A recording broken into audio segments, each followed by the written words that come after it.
بسم الله الرحمن الرحيم. الحمد لله رب العالمين والعاقبة للمتقين والعدوان على الظالمين والصلاة والسلام على رسوله محمد صلى الله عليه ألف تحية وعلى آله وصحبه أجمعين. أما بعد، فأعوذ بالله من الشيطان الرجيم. بسم الله الرحمن الرحيم. يا أيها الذين آمنوا اتقوا الله وكونوا مع الصادقين. وقال رسول الله صلى الله عليه وسلم: اتق المحارم تكن أعبد الناس، أو كما قال صلی اللہ علیہ وسلم.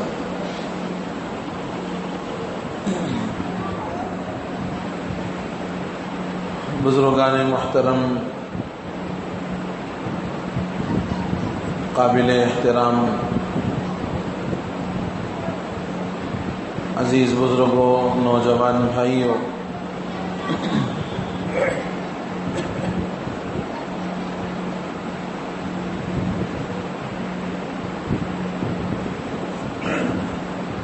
اس پوری دنیا میں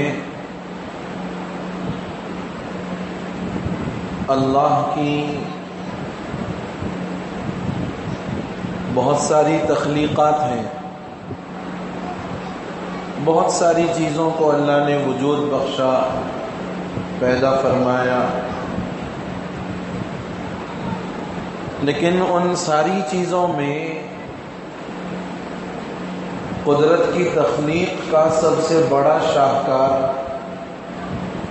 حضرت انسان ہے. اللہ نے قرآن کریم میں انسان کی اسی خوبی اور قدرت کی تخلیق کے عظیم شاہکار ہونے کا تذکرہ اس آیت میں بھی فرمایا ہے: لَقَدْ خَلَقْنَا الْإِنسَانَ فِي أَحْسَنِ تَقْوِيمٍ. اللہ نے انسان کو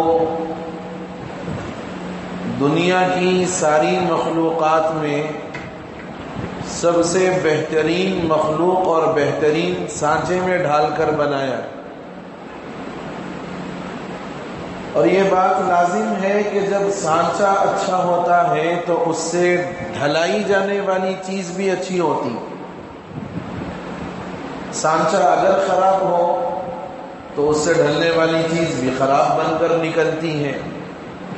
یہ ایسے ہی ہے کہ جب تک آئینے پر گرد و غبار رہے گی چہرہ بدنما نظر آئے گا، اور اگر آئینہ صاف کر دیا جائے، اس کے گرد و غبار کو دور کر دیا جائے، تو وہی چہرہ جو تھوڑی دیر پہلے بدنما نظر آ رہا تھا اب خوبصورت نظر آئے گا.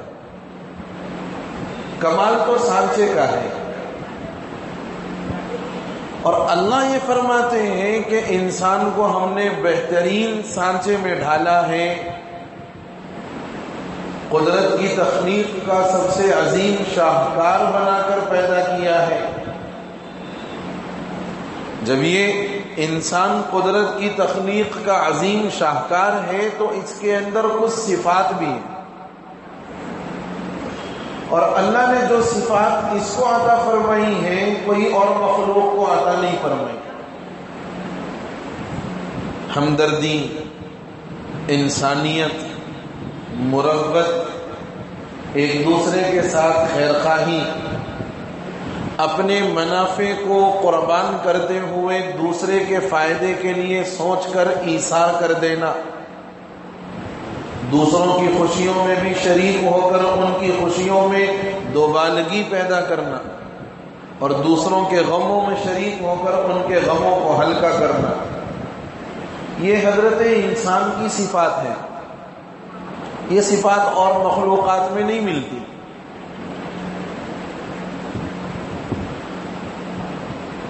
لیکن اس وقت جو ہماری انسانیت کی کیفیت ہے اور اس وقت جو ہمارا ضمیر کا معاملہ ہے، اگر ہم اس پر غور کریں تو بہت ساری صفات جو واقعتاً حضرت انسان کے ساتھ اللہ نے مخصوص کر رکھی ہیں، وہ صفات اب ہم سے رخصت ہوتی جا رہی ہیں۔ انسانیت، ہمدردی، ایثار، دوسروں کے غم کو غم سمجھنا، دوسروں کی خوشیوں سے خود بھی خوش ہونا، بہت ساری ایسی صفات ہیں کہ یہ صفات اب ہمارے اندرون سے نکلتی جا رہی ہیں۔ معدود چند لوگ، کچھ افراد ایسے رہ گئے ہیں جو ان صفات کے ساتھ اب بھی زندہ ہیں، لیکن اکثریت کا حال یہ ہے کہ ان صفات سے ہم روز بروز خالی ہوتے جا رہے ہیں۔ اور پھر رونا یہ ہے کہ ہمارے ساتھ اللہ کی رحمت کیوں نہیں ہے؟ رونا یہ ہے کہ اللہ کی رحمت ہمارے ساتھ کیوں نہیں ہے؟ حالانکہ ہم اپنے اندرون کو نہیں ٹٹول رہے ہیں، ہم اپنے صفات کے اندر آنے والے بدلاؤ پر نظر نہیں رکھ رہے، ہم یہ کہہ رہے ہیں اور یہ سوچ رہے ہیں، بلکہ ہم نے یہ اپنا نظریہ بنا لیا ہے کہ ہم جیسے اب ہیں ویسے ہی رہیں گے، بلکہ اور بھی زیادہ بد سے بدتر بنتے چلے جائیں گے۔ لیکن اس کے باوجود اللہ کی رحمت، اللہ کے نصرت کے فیصلے، اللہ کی مدد کے فیصلے ہمارے ساتھ شامل حال رہے۔ یاد رکھیں یہ خام خیالی ہے، زندگی بھر یہ سوچتے رہو گے اللہ کی مدد اور نصرت کبھی نہیں آ سکتی۔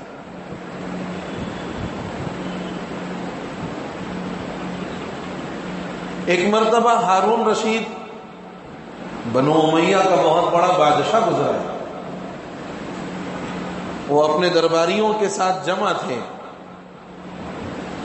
انہوں نے اپنے درباریوں سے کہا، اللہ والے اگر بننا چاہتے ہو، اولیاء اللہ اگر بننا چاہتے ہو، تو معصوم جو بچے ہوتے ہیں، جو مکلف نہیں ہے شریعت کے، جن میں عقل و شعور نہیں ہے، یہ بچے جو بیٹھے ہیں، معصوم بچے چھوٹے، ہارون رشید نے کہا کہ اگر واقعتاً اللہ والا بننا چاہتے ہو، اللہ کا دوست اور اللہ کا ولی بننا چاہتے ہو، تو بچوں کی 7 صفات ایسی ہیں وہ اپنے اندر پیدا کر لو، اللہ والے بن جاؤ گے۔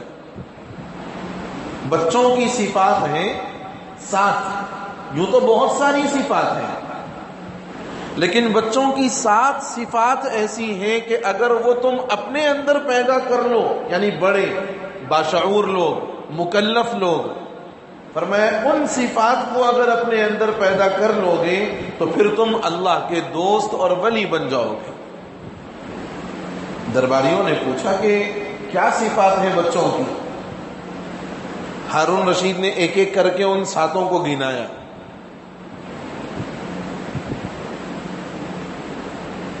ان صفات پر گفتگو سے پہلے ایک بات سمجھ لیں،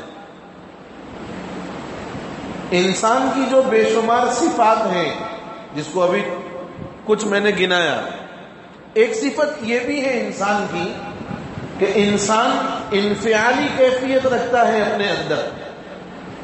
انفعالی کیفیت کا مطلب یہ ہے کہ وہ سامنے والے سے متاثر ہوتا ہے، رہن سہن میں، چال ڈھال میں، طور طریقے میں، مزاج کے اعتبار سے، بہت ساری صفات میں انسان انفعالی کیفیت کا حامل ہے۔ ہم نے دیکھا کہ بھئی دنیا والے ماڈرن طبقے کے لوگ وہ اپنے گھروں میں اس قسم کے انداز پر کھاتے ہیں، بفے سسٹم ان کے پاس ہے۔ مسلمان بھی شروع ہو گیا۔ انہوں نے دیکھا کہ ماڈرن طبقے کے لوگ جو ہیں وہ لباس اس قسم کا پہنتے ہیں، اس نے ویسا لباس اختیار کر لیا۔ اس نے دیکھا کہ ماڈرن قسم کے لوگ اپنے بال اس انداز کے رکھتے ہیں، اس نے اپنے بال ویسے انداز کے رکھے۔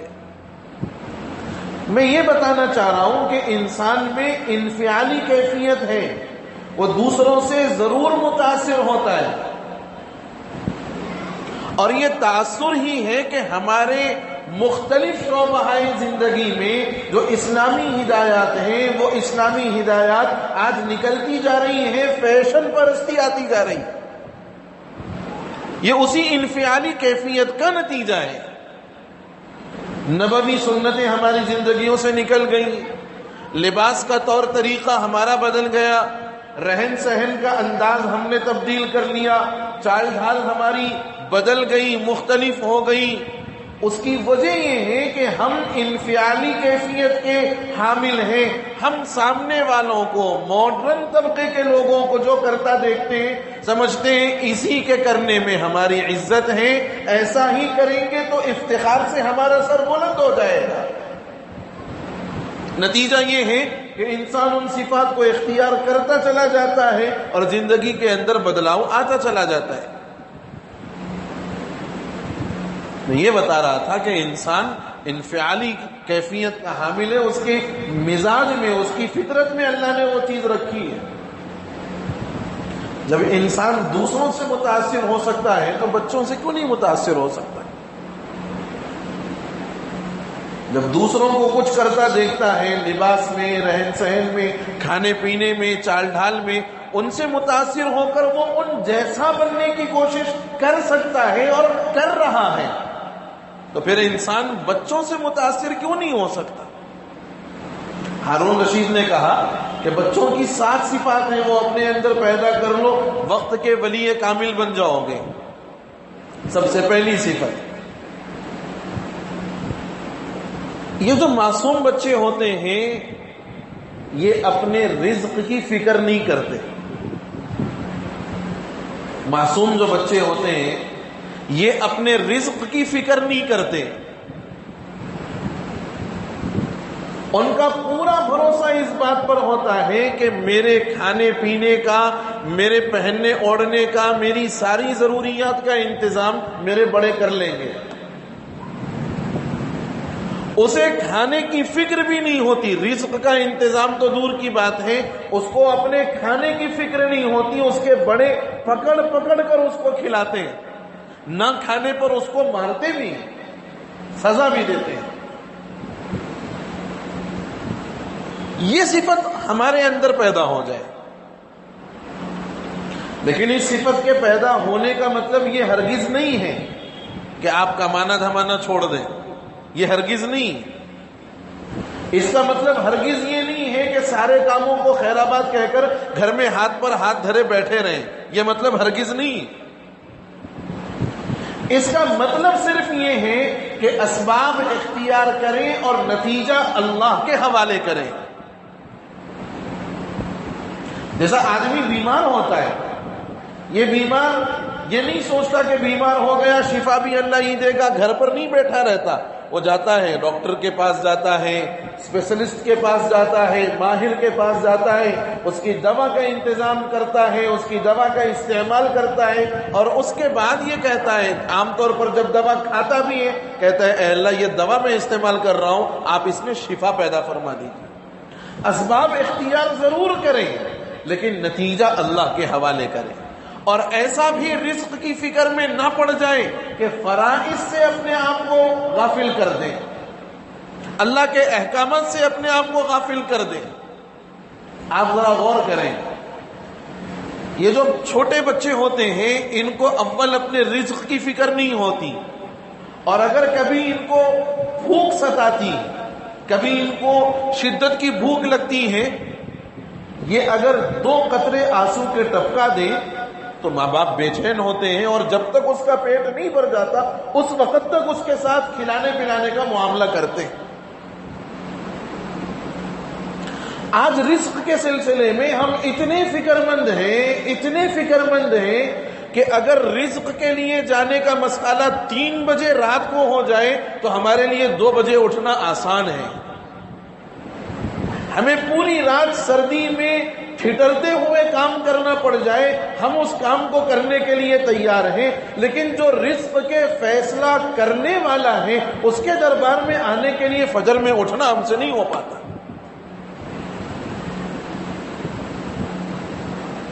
بندہ یہاں آ جائے، اللہ کی عبادت کر لے۔ ایک حدیث میں خود اللہ تبارک و تعالی فرماتے ہیں، حدیث قدسی ہے، اے ابن آدم تو مجھے اپنی عبادت کے لیے فارغ کر لے، تو مجھے اپنی عبادت کے لیے، یعنی تو اپنے آپ کو اللہ کی عبادت کے لیے فارغ کر لے، میں تیرے دل کو غنی کر دوں گا، تجھے رزق کے معاملات میں یکسوئی عطا کر دوں گا۔ یہ اللہ کا ارشاد ہے، حدیث قدسی ہے کہ تو اپنے آپ کو فارغ کر، میں تجھے مستغنی کر دوں گا، میں تجھے غنی بنا دوں گا۔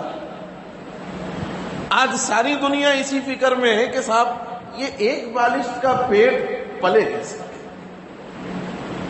یہ ایک بالش والے پیٹ کی بھوک مٹے کیسے، اور اس بھوک کو مٹانے کے لیے انسان نے حلال کو بھی اختیار کر لیا، حرام بھی اس کی زندگی کا حصہ بن گیا، لوٹ کھسوٹ بھی آ گئی، دھوکہ فریب بھی آ گیا، ساری چیزیں جو ایک مسلمان کے بالکل شایع نشان نہیں ہے، وہ ساری صفات، ساری چیزیں اس ایک بالش پیٹ کے لیے انسان کر رہا ہے اور کرتا رہے گا۔ لیکن یہ یاد رکھا جائے کہ یہ ہماری فکریں، یہ ہماری سوچ، یہ ہمارا نظریہ، یہ محض ہمیں دنیا پرستی کا دل دادا بنائے گا، رب کا کبھی دل دادا نہیں بنا پائے گا، رب کا کبھی دل دادا نہیں بنا پائے گا۔ تو بچوں کی پہلی صفت ہے کہ اپنے رزق کی فکر نہیں کرتے۔ ہم کریں فکر، حلال کی فکر کریں، ہم کریں فکر، اس انداز کی فکر کریں کہ وہ ہماری فکر ہمیں اپنے فرائض سے، اللہ کی عبادت سے ہمیں غافل نہ ہونے دیں۔ کاروبار کا مسئلہ، تجارت کا مسئلہ، مارکیٹنگ کا مسئلہ، ایسے بہت سارے مسائل ہیں جن مسائل پر بہت سارے نہیں بلکہ 95%، 98% طبقہ مسلمانوں کا وہ ہے جو آج نماز سے غافل ہے، اور اس کی بنیادی وجہ یہ ہے کہ صاحب میرے معاش کا مسئلہ ہے، میری ڈیوٹی کا مسئلہ ہے، میری دکان کا مسئلہ ہے، میری ہوٹل کا مسئلہ ہے، میری تجارت کا مسئلہ ہے۔ سب کو اپنے اپنے مسائل یاد ہیں لیکن اپنا فرض یاد نہیں ہے۔ مسائل سب کو یاد ہیں، فرض کسی کو یاد نہیں۔ رزق کے لیے اتنی تگودو ہے، کبھی اللہ کی بارگاہ میں بیٹھ کر 2 قطرے آنسو ہم نے نہیں ٹپکائے ہم نے یہ دیکھا کہ مارکیٹ چل کیسے رہی ہے۔ مارکیٹ اگر دھوکے کے ساتھ چل رہی ہے ہم بھی دھوکے کے ساتھ چلا رہے ہیں، مارکیٹ اگر جھوٹ کے ساتھ چل رہی ہے ہم بھی جھوٹ کے ساتھ مارکیٹ چلا رہے ہیں، مارکیٹ اگر فریب کے ساتھ چل رہی ہے، لوگوں کو ٹھگنے کے ساتھ چل رہی ہے، ہم بھی اسی طریقے پر چل رہے ہیں، اور یہ سوچتے ہیں کہ کامیاب وہ ہوگا جو مارکیٹ کے طریقے اور مارکیٹ کے نہج پر کام کرے، چاہے وہ طریقہ اور وہ نہج شریعت کے بالکل خلاف کیوں نہ ہو۔ آج بہت سارے انویسٹمنٹرز کاروبار میں پیسے لگاتے ہیں، 80% سے زائد انویسٹمنٹرز ایسے ہیں جو اپنا انویسٹمنٹ اس انداز پر کیے ہوئے ہیں کہ اس سے حاصل ہونے والا پروفٹ ان کے لیے درست نہیں۔ 80 سے زائد فیصد طبقہ ایسا ہے جو جن کا انویسٹمنٹ انہوں نے کیا ہے، لیکن جس انداز کا ان کا اپنا اس انویسٹمنٹ کا اگریمنٹ ہے وہ اگریمنٹ ان کا درست نہیں ہے، جس کی وجہ سے آنے والی آمدنی حلال نہیں ہو رہی۔ چل رہا نظام۔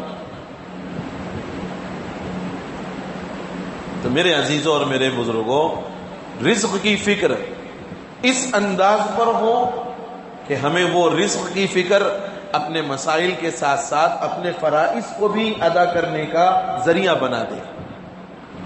مسائل سب کو یاد ہے، فرائض سے ہم بھولتے جا رہے ہیں۔ تو ہارون رشید نے کہا کہ بچوں کی پہلی صفت یہ ہے کہ وہ رزق کی فکر نہیں کرتے، پرواہ نہیں کرتے۔ دوسری صفت،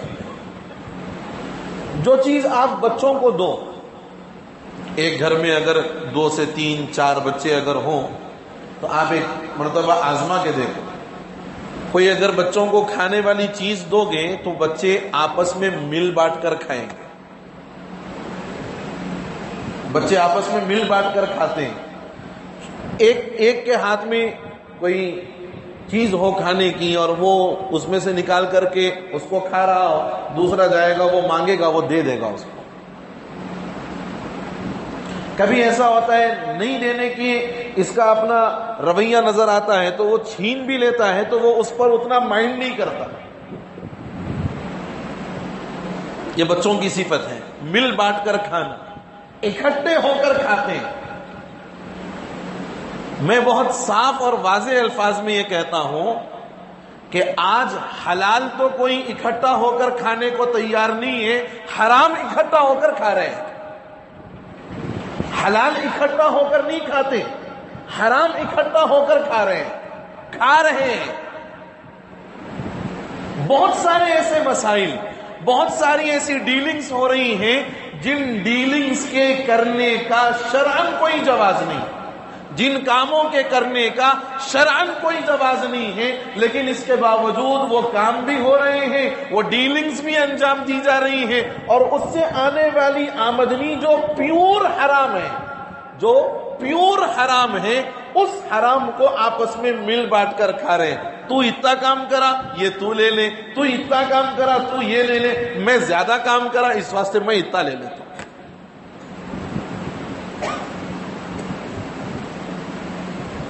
ہر جگہ کا مسئلہ یہی، ہر شعبے کا مسئلہ یہی بنا ہوا، ہر شعبے کا۔ میں ایک مثال دوں آپ کو، شعبہ کہنے سے ایک بات ذہن میں آئی۔ ابھی حال میں ایک شعبے میں سرکاری محکمے میں جانے کا اتفاق ہوا اپنے ذاتی کام سے، اور جس کام کے لیے مجھے جانا ہے وہ کام سرکاری نوعیت کے لحاظ سے 3000 روپے کا ہے، صرف 3000 روپے۔ لیکن آپ ڈائریکٹلی نہیں جا سکتے، آپ کے پاس اتنے وسائل نہیں ہیں، اور اگر آپ جائیں گے بھی تو پھر آپ کے مسئلے کو انتہائی لیٹ کر دیا جائے گا، بہت زیادہ آپ کو ستا کر کے دیا جائے گا۔ آپ اگر کسی اور کا سہارا لیں، کسی اور کا سہارا لیں تو وہ آپ کو کہے گا کہ صاحب کام تو اتنے کا ہے لیکن اندر بھی کھلانا پڑتا، باہر بھی دینا پڑتا، اور ہمارا بھی کچھ اس کے اندر حصہ رہتا، کل ملا کے آپ 10,000 روپے دے دیجئے، آپ کا کام کر کے دے دوں گا۔ مجھے صرف بتلانا یہ ہے کہ یہ جو 10,000 روپے یعنی 3 پر یہ جو 7 زائد لیے جا رہے ہیں، یہ پیور حرام ہے، یہ حرام ہے۔ اس بنیاد پر حرام ہے کہ ربا کی تعریف ابن رجب حنبلی نے لکھی ہے، رشوت کی تعریف ابن رجب حنبلی نے لکھی ہے، جو کام کرنا کسی عہدیدار کے ذمے ہے اور وہ اس کا اختیار رکھتا ہے کہ وہ کام کر دے، لیکن وہ اپنے اس کام کے کرنے پر اپنی تنخواہ سے زیادہ کسی سے قیمت وصولتا ہے، یہ قیمت وصولنا رشوت ہے۔ اور جو کام کسی آفیسر یا کسی عہدیدار کے اختیار میں نہیں ہے اور وہ کروانے کے لیے کسی اور سے اس پر لگنے والی قیمت سے زیادہ قیمت لیتا ہے تو یہ قیمت لینا بھی رشوت ہے۔ اور ربا کے بارے میں شریعت کا صاف حکم ہے، الربا حرام، رشوت حرام ہے۔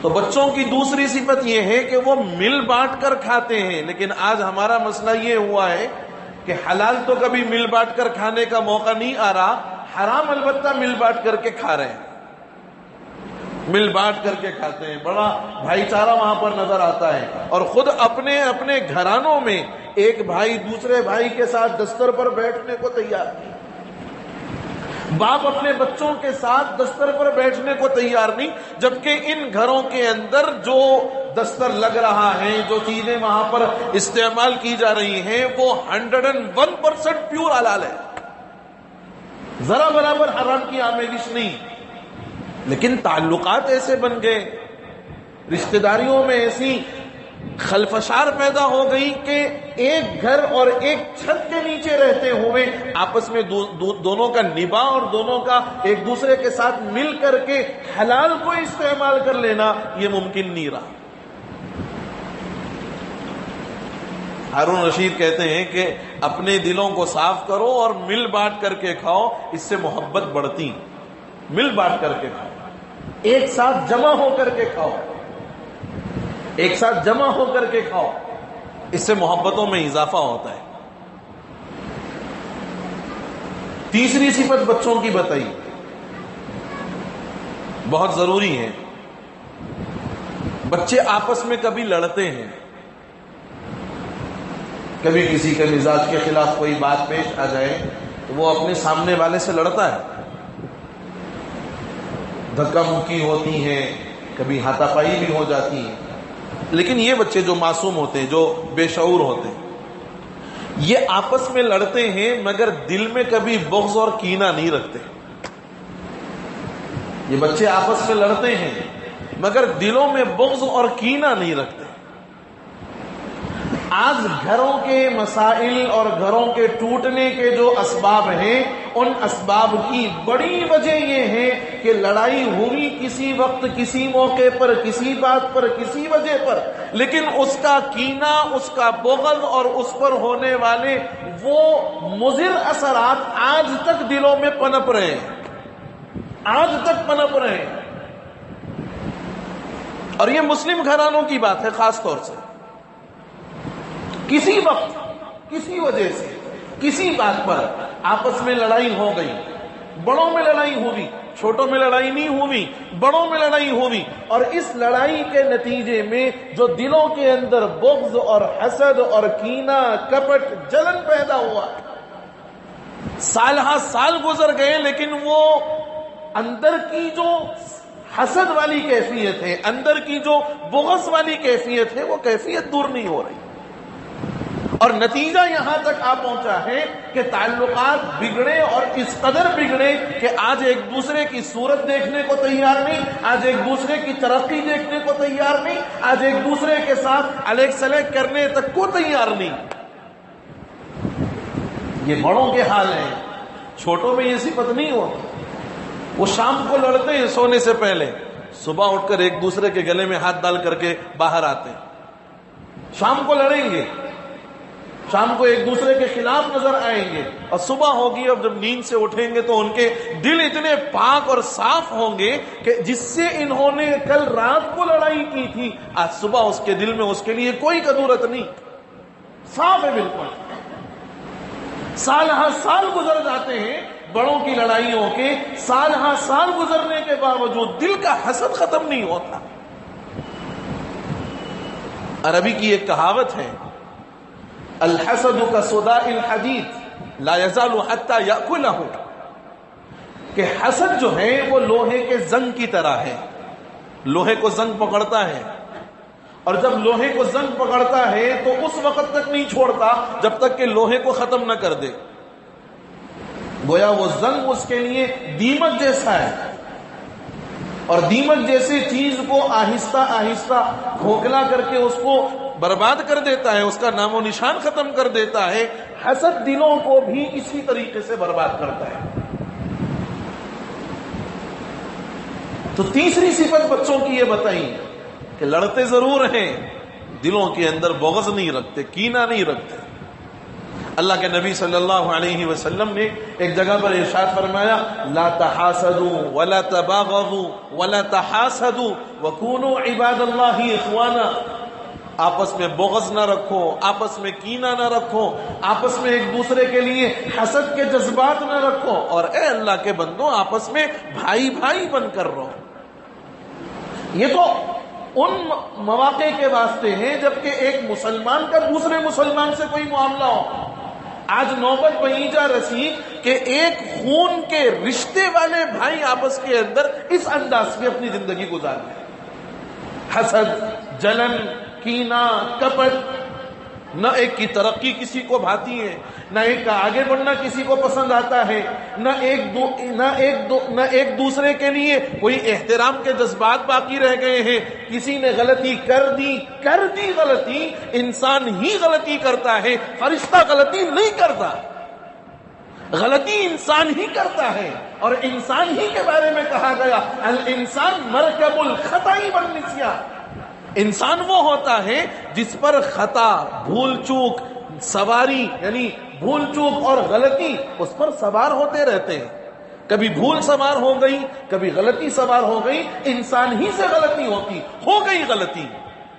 اب اس غلطی کا کیا ہم ایسا معاملہ کر دیں کہ زندگیاں اپنے ایک دوسرے سے رخ پھیر کر کے گزار دیں؟ کیا غلطی ہو گئی؟ اب اس کا یہ مطلب تھوڑی ہے کہ ہم اللہ میاں بن گئے اور معاف کرنے کو تیار ہی نہیں۔ اللہ میاں بن گئے، معاف کرنے کو تیار نہیں۔ اور بعض ایسے ہیں معافی مانگنے کو تیار نہیں، بعض ایسے ہیں جو معاف کرنے کو تیار نہیں، بعض ایسے ہیں جو معافی مانگنے کو تیار نہیں۔ معافی مانگنے سے کوئی بڑا چھوٹا نہیں ہوتا، اور معاف کر دینے والا بڑا بن جاتا ہے، معاف کر دینے والا بڑا بن جاتا ہے۔ ارے حضرت حمزہ رضی اللہ تعالی عنہ جو حضور کے چچا ہیں، اور اس قدر چہیتے چچا ہیں کہ عمر میں صرف 2-2.5 سال بڑھے، عمر میں صرف 2-2.5 سال بڑھے، اور آپس میں ایک دوسرے کی محبت کا ایسا جو ہے مزاج رہا ہے کہ جب حضرت حمزہ رضی اللہ عنہ ابھی مسلمان نہیں ہوئے، ابھی داخل اسلام نہیں ہوئے، ابو جہل نے ایک مرتبہ مکے کے صحن میں حضور کے ساتھ بدتمیزی کر دی، ابھی مسلمان نہیں ہوئے حضرت حمزہ، حضور کے ساتھ بدتمیزی کر دی، گستاخانہ کلمات کہے، حضور خاموش واپس اپنے گھر تشریف لائے۔ حضرت حمزہ کی باندی نے یہ ساری چیزوں کو دیکھ لیا۔ جب حضرت حمزہ شکار سے واپس آئے، حضرت حمزہ سے کہا کہ ابو جہل نے آپ کے بھتیجے محمد صلی اللہ علیہ وسلم کو ایسا ایسا کہا ہے، یہ اہل فعل بکی ہے ان کی شان میں۔ حضرت حمزہ شکار سے واپس آئے تھے، تیر کمان ان کے ہاتھ میں تھا، وہ لیے اور سیدھا حرم مکہ پہنچے، صحن مکہ پہنچے، اور اسی ترکش سے ابو جہل کے سر پر وار کیا اور کہا کہ اگر تو میرے بھتیجے کے ساتھ آئندہ اس قسم کی حرکت کرے گا تو تیرا گلا، تیری گردن تیرے تن سے جدا کر دوں گا۔ اور یہ کہا کہ تو اس لیے اس سے جو ہے تکلیف محسوس کرتا ہے کہ وہ ایک دین کی دعوت دیتا ہے، لے میں آج اپنے بھتیجے کا دین قبول کرتا ہوں۔ یہ حضرت حمزہ ہے۔ یہ حضرت حمزہ جب غزوہ احد کے موقع پر ہندا نے وحشی نامی ایک آدمی کو جو بعد میں مسلمان بنے، وحشی رضی اللہ عنہ کو، اس وقت رضی اللہ عنہ نہیں تھے لیکن اب وہ رضی اللہ عنہ آئے، حضرت وحشی سے باضابطہ معاملہ کیا، کہا کہ حمزہ کو شہید کرنا ہے، حمزہ کو قتل کرنا ہے۔ وحشی تیار ہوئے اور ایک نیزہ اپنے ساتھ لیا اور پہاڑ کے پیچھے چھپ کر کے بیٹھ گئے، کہا دیکھو جب حضرت حمزہ آتے ہوئے نظر آئیں گے نیزہ ایسا ماروں گا۔ بڑے ماہر تھے نیزہ بازی میں، ایک نیزہ انہوں نے مارا اور لکھا ہے کہ نیزہ یہاں ناف کے پاس لگا اور پیچھے سے ہوتا ہوا نکل گیا، اور حضرت حمزہ اسی وقت گر پڑے اور کہا فزت ورب الکعبہ، اللہ کی قسم میں تو کامیاب ہو گیا۔ حضرت حمزہ اس وقت کہنے لگے فزت ورب الکعبہ، اللہ کی قسم میں کامیاب ہو گیا، میرا یہ مرنا میرے گویا کے کامیاب ہونے کی دلیل ہے۔ اب آپ غور کریے ہندا کو کتنا غصہ تھا، اس لیے کہ ہندا کے بھائی کو حضرت حمزہ نے غزوہ بدر میں شہید کیا تھا۔ غزوہ بدر پہلے ہوئی، بعد میں غزوہ احد ہوئی۔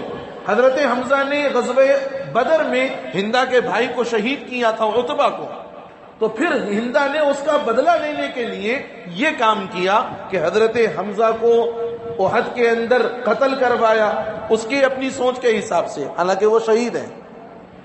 اب اس کے بعد دیکھیے حضرت حمزہ رضی اللہ عنہ کی لاش کے ساتھ جو معاملہ ہوا ہے، ایک ایک انگلی ان کی الگ کی گئی، ایک ایک انگلی ان کی الگ کی گئی، ناک ان کی یہاں سے نکال دی گئی، آنکھ الگ کر دی گئی، سینہ چاک کیا گیا، کلیجہ اندر سے نکالا گیا، ہندا نے اپنے منہ میں لے کر کے چبایا اور دونوں جانب سے خون روا ہوا اس کلیجے کے چبانے کی وجہ سے۔ لیکن یہ ہندا جب فتح مکہ کے موقع پر اللہ کے نبی علیہ الصلوۃ والتسلیم کی خدمت میں پہنچی ہے اور کہا یا رسول اللہ میں کلمہ پڑھ کر مسلمان ہوتی ہوں، حضور علیہ السلام نے جملہ کہا ہندا کبھی میرے سامنے نہ آنا، اگر سامنے آؤ گی چچا کی یاد آ جائے گی۔ حضور نے ان کو بھی معاف کیا، حضور نے ان کو بھی معاف کیا۔ ہم علامہ تو نہیں بن گئے نا، ہم علامہ تو نہیں بن گئے کہ صرف ایک آدھ مرتبہ کی غلطی، بہت بڑی غلطی ہو گئی ہوگی، بہت بڑی غلطی ہو گئی ہوگی، لیکن معاف کرنے کا اختیار ہمیں نہیں ہے۔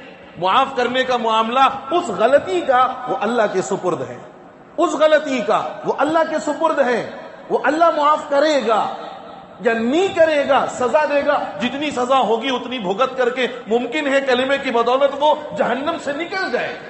اللہ تو معاف کرے گا انشاءاللہ، نہیں کرے گا تب بھی سزا کے جتنا وہ مستحق ہوگا سزا دے کر کے اس کو باہر تو نکال دے گا۔ لیکن ایسا نہیں کہا اللہ نے کہ اگر بندے سے غلطی سرزد ہو جائے زندگی بھر اس سے اپنا تعلق ختم کر لو، زندگی بھر اس سے قطع تعلقی کر لو۔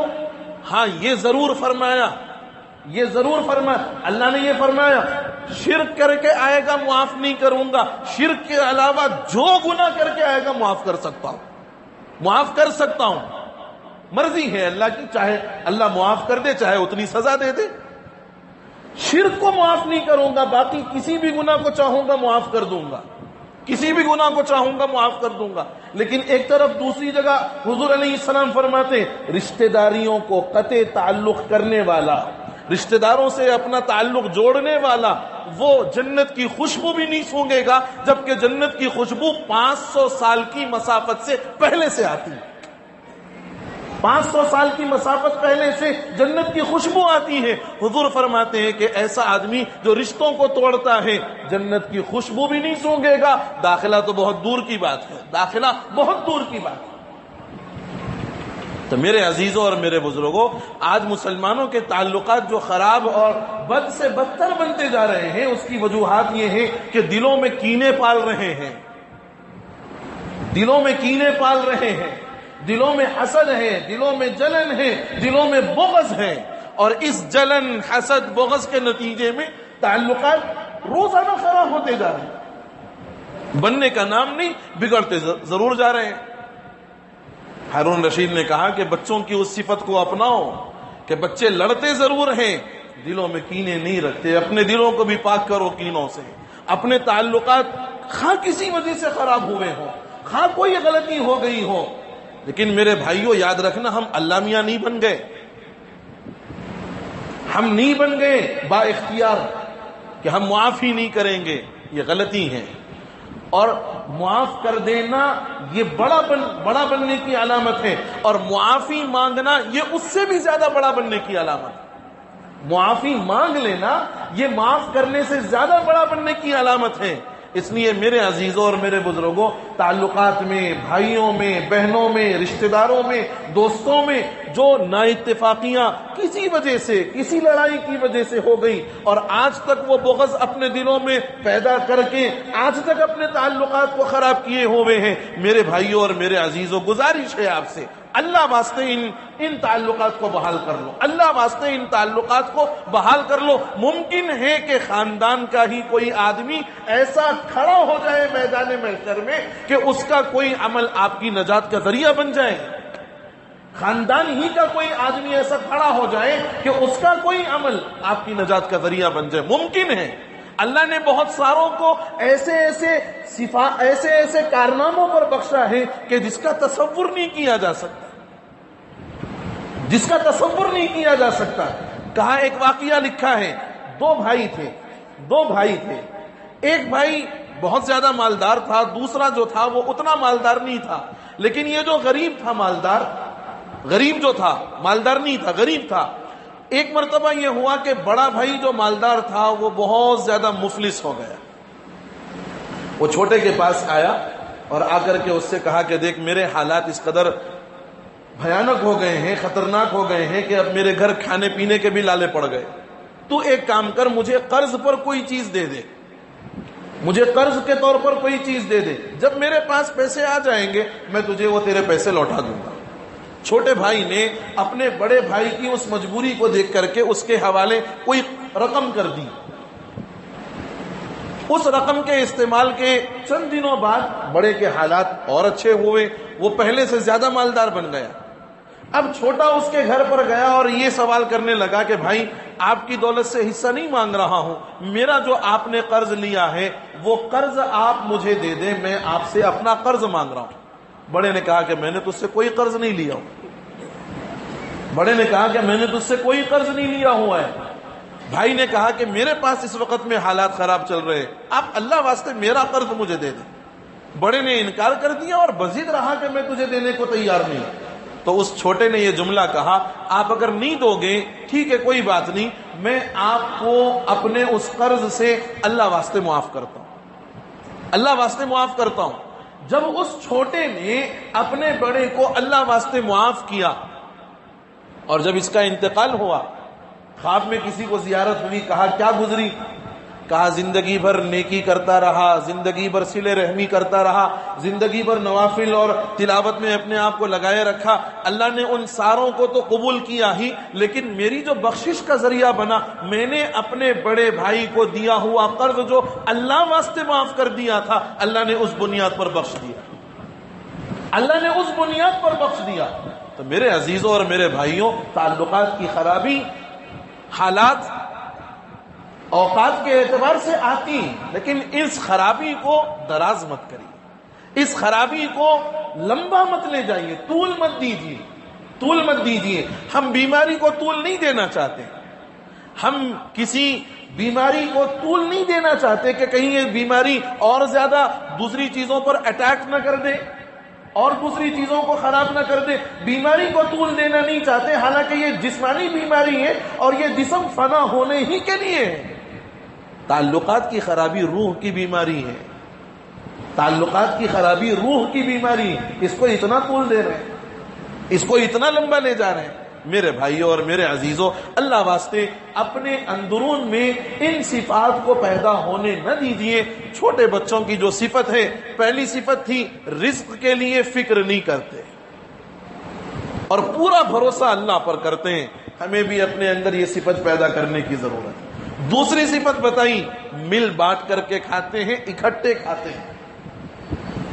آج حلال اکٹھے نہیں ہو کر کھا رہے ہیں، حرام بڑے مزے سے اکٹھے ہو کر کے کھاتے ہیں، حصے متعین ہو جاتے ہیں، تیرا اتنا فیصد، میرا اتنا فیصد، تجھے اتنا ملے گا، مجھے اتنا ملے گا، حرام میں۔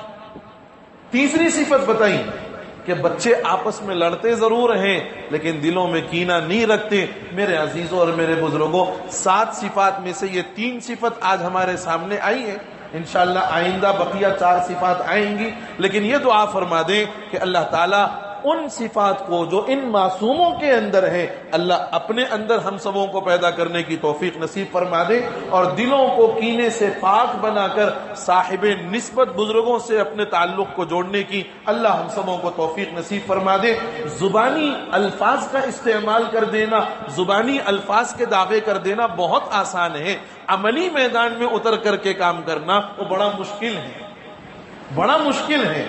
زبان سے تو ہم بہت بڑے بڑے ڈینگے ہانک دیں گے، بڑی بڑی باتیں کریں گے، ایسا کر دیں گے، ویسا کر دیں گے، ہم نے ان کے گھرانوں میں یہ کام کرا دیے، ان کے خاندانوں کو ہم نے ایسا ٹوٹنے سے بچا لیا، اور اپنا گھر بکھرا پڑا ہے، اپنے گھر کی فکر نہیں ہے۔ میرے عزیزوں اور میرے بزرگوں، اللہ واسطے ایک گزارش ہے اس عاجز کی اس گزارش کو، جو یہاں پر اس حال میں بیٹھے ہوں کہ جن کے تعلقات خراب ہو گئے ہوں، چاہے اپنے گھروں میں، اپنے خاندانوں میں، اپنے دوست احباب میں، اپنے رشتہ داروں میں، اللہ واسطے کل میدان قیامت میں حضور فرماتے ہیں رشتہ داری کھڑی ہو جائے گی۔ رحم نام ہے عربی میں رشتہ داری کا، اور یہ رحم رحمان سے نکلی ہے۔ الرحم شجنۃ من الرحمن، حدیث کے الفاظ ہیں اور بخاری کی حدیث ہے، الرحم شجنۃ من الرحمن، رشتہ داری رحمان سے نکلی ہوئی ایک چیز ہے، نکلی ہوئی ایک چیز ہے۔ کل میدان قیامت میں وہ رشتہ داری اللہ کے عرش کو یوں پکڑے گی، اللہ کے عرش کو یوں پکڑے گی اور اللہ کے عرش کو پکڑ کر کے ہلائے گی. اللہ پوچھیں گے کیا ہوا, کس کا مقدمہ لے کر آئی؟ رشتہ داری کہے گی فلاں نے مجھے توڑ دیا, فلاں نے مجھے اپنے پاس سے نکال دیا, میں تیرے پاس مقدمہ اس کا لے کر آئی ہوں اور یہ کہنے کے لیے آئی ہوں جیسے اس نے مجھے توڑا تو اسے اپنی رحمت سے توڑ دے, تو اسے اپنی رحمت سے توڑ دے. اور وہی رشتہ داری جو اس کو جوڑتا ہے وہ رحمان کے عرش کے سائے میں جاتی ہے, بار الہ سے کہتی ہے اے اللہ تیرا فلاں بندہ, وہ میں ٹوٹی ہوئی تھی, میں بے جوڑ تھی, اس نے مجھے جوڑ دیا, اس نے مجھے, میں ٹوٹی ہوئی تھی, میرے ٹوٹے ہوئے حصے کو اس نے جوڑ دیا. اے اللہ جیسے اس نے مجھے جوڑا میں تجھ سے گزارش کرتی ہوں تو اسے اپنی رحمت سے جوڑ لے, تو اسے اپنی رحمت سے جوڑ لے. میرے بھائیوں آپ یقین جانیے رشتہ داریوں کا تعلق برقرار رہنا اور رشتہ داریوں کے اندر جوڑ کا برقرار رہنا, حضور نے فرمایا دو بڑی نعمتوں کا سبب ہے. ایک نعمت درازی عمر, ایک نعمت درازی عمر اور دوسری نعمت ہے فراخی رزق, رزق کے اندر برکت. اللہ سے دعا ہے کہ اللہ تعالیٰ ان نعمتوں کے پیش نظر اور اس وعید کے پیش نظر اللہ ہم سبوں کو ان چیزوں کو اپنے اندر پیدا کرنے کی توفیق نصیب فرما دے. اور جو کچھ کہا گیا ہے اللہ اس میں سے ہر ایک کو اپنے حصے کے مطابق اس سے حصہ لینے کی توفیق نصیب فرما دے. وآخر دعوانا ان الحمدللہ رب العالمین. آپ حضرات تھوڑا قریب ہو جائیں, صفوں کے اندر جگہ بن جائے گی, پیچھے بہت سارے احباب ہیں, قریب ہو جائیں.